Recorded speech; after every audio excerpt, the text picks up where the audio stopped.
आप सभी लोगों को मेरा नमस्कार। साथियों, आज के वीडियो में मैं आपसे चर्चा करूंगा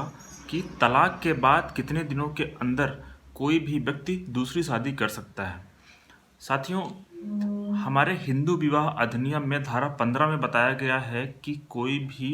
व्यक्ति जिसे तलाक की डिग्री दे दी गई है, अगर उसकी अपील नहीं की गई है तो उस कंडीशन में वो विवाह कर सकता है। अब साथियों, इसमें दो तीन सवाल आपके मन में आएंगे कि अपील का टाइम क्या है, और अगर अपील की डिग्री और अगर मान लीजिए किसी ने अपील फाइल कर दिया, उसके पहले ही दूसरे पक्ष ने शादी कर लिया तो क्या हुआ। इस तरह के सारे सवालों के जवाब आपको इस वीडियो में मिलेंगे।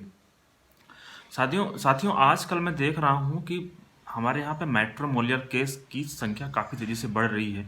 और लोग अलग अलग वजहों से तलाक ले लेते हैं। अब आज इस वीडियो में मैं आपसे तलाक की किस आधार पर लिया जाता है उसकी चर्चा नहीं करूँगा,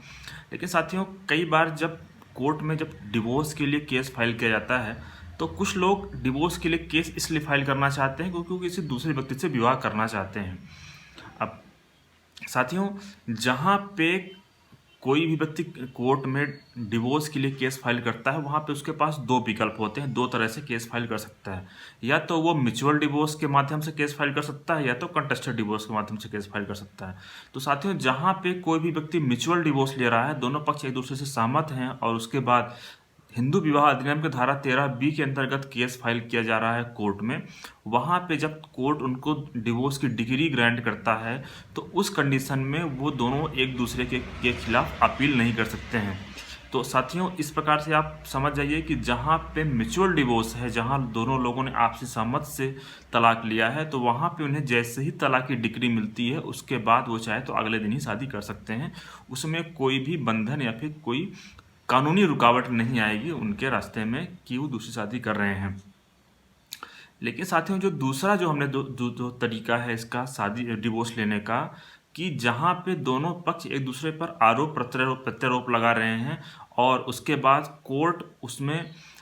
जो जजमेंट कर रहा है वो मेरिट पे कर रहा है, केस के गुण दोष पे कर रहा है, और दोनों पक्ष एक पक्ष बोल रहा है डिवोर्स देना चाहता है, दूसरा पक्ष बोल रहा है डिवोर्स नहीं देना चाहता है। तो उस कंडीशन में जिसे हम लोग कंटेस्टेड डिवोर्स के नाम से जानते हैं। तो साथियों, जहाँ पे कंटेस्टेड डिवोर्स होता है और वहाँ पे जब तलाक की डिग्री ग्रांट कर दी जाती है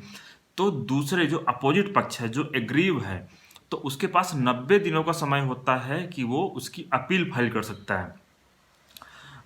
अब साथियों, जैसा कि हमारे धारा 15 में बताया गया है कि अपील अगर फाइल नहीं की गई तो आप विवाह कर सकते हैं। अब साथियों, यहाँ पे तीन चार सवाल होते हैं कि अगर मान लीजिए कि जो दूसरा पक्ष है कंटेस्टेड डिवोर्स में, जिसके पक्ष में फैसला आया है,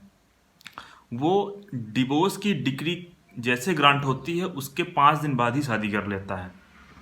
और जो जो दूसरा पक्ष है जिसके कि जो कि अपील फाइल करना चाहता है वो 30 दिन बाद अपील फाइल कर रहा है। तो इस कंडीशन में क्या होगा। तो साथियों, इस कंडीशन में जो प्रावधान है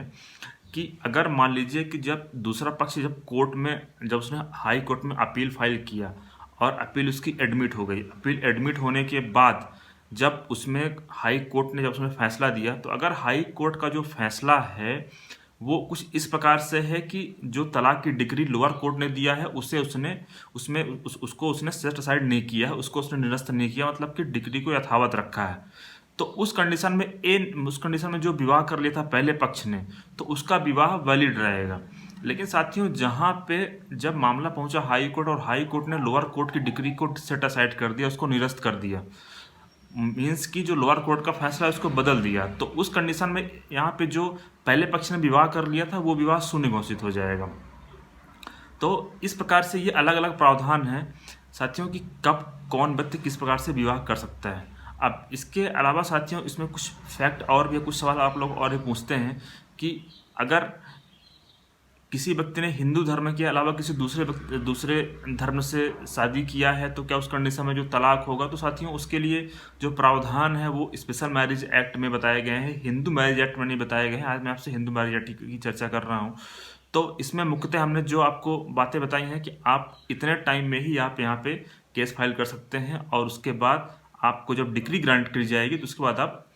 दूसरी शादी कर सकते हैं। अब साथियों, इसमें एक महत्वपूर्ण बात यह भी है कि अगर मान लीजिए कि जो दूसरा पक्ष है अगर वो लेट अपील फाइल करता है, जैसे मान लीजिए कि आपने तो 90 दिन तक आपने वेट किया और 90 दिनों बाद आपने शादी कर ली, अब उसके बाद दूसरा पक्ष अब अपील फाइल करने जा रहा है 100 दिन में, 150 दिन में, 200 दिन में, तो उस कंडीशन में आप शादी कर लेते हैं और आप वहाँ जब अपील फाइल की जाए तो आप ऑब्जेक्शन रेज कर सकते हैं कि इन्होंने अपील टाइम पे फाइल नहीं किया है, इसलिए आपका अधिकार है कि आपने दूसरी शादी कर लिया है, तो आपकी बात कोर्ट में मानी जाएगी और आपका जो आपने जो 90 दिन बाद जो शादी किया है वो वैलिड मानी जाएगी। तो इस प्रकार से साथियों ये हमने आज चर्चा की आपसे तलाक के बाद कितने दिनों में आप शादी कर सकते हैं। अगर आपके और भी कुछ सवाल हैं तो आप मुझसे पूछ सकते हैं, व्हाट्सएप के जरिए अपॉइंटमेंट लेकर चर्चा कर सकते हैं या फिर कमेंट बॉक्स में कमेंट करके मुझसे बता सकते हैं आपकी जो समस्या है। धन्यवाद।